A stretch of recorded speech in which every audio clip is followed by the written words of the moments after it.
ফিলিস্তিন থেকে Sudan, Sudan থেকে ভারত কিংবা জিনজিয়াং, মুসলিমরা আজ নিজ দেশেই তারা পরবাসী মজলুম। এই মুসলমানরাই একসময় সবচেয়ে জ্ঞান বেশি রেখেছিল।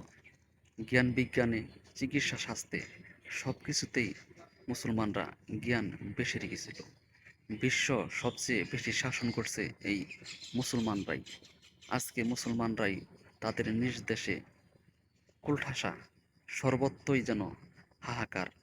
আল্লাহ সূরা আনফলের 46 নম্বর আয়াতে স্পষ্ট করে বলে দিয়েছে, তোমরা আল্লাহ এবং আল্লাহ রাসূলের আনুগত্য করো। তোমরা নিজেদের ভিতরে বিবাদে লিপ্ত হইও না, অন্যথায় তোমরা সাহস হারিয়ে ফেলবে। আমরা মুসলমানরা সবচেয়ে এই কাজটা বেশি করে থাকি। আমরা নিজেদের ভিতরে বিবাদে লিপ্ত বেশি হয়ে থাকি। এই কারণে আমাদের আজকে এই অবস্থা। আজকে আমরা কুলঠাসা।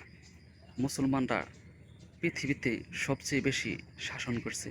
পৃথিবীতে মুসলমানরা সবচেয়ে ভালো কাজ করছে। আজ মুসলমানরা নিজেদের দোষেই আজকে কুলঠাসা নিজেদের দেশে। জয় হোক মানবতার। আল্লাহ মহান।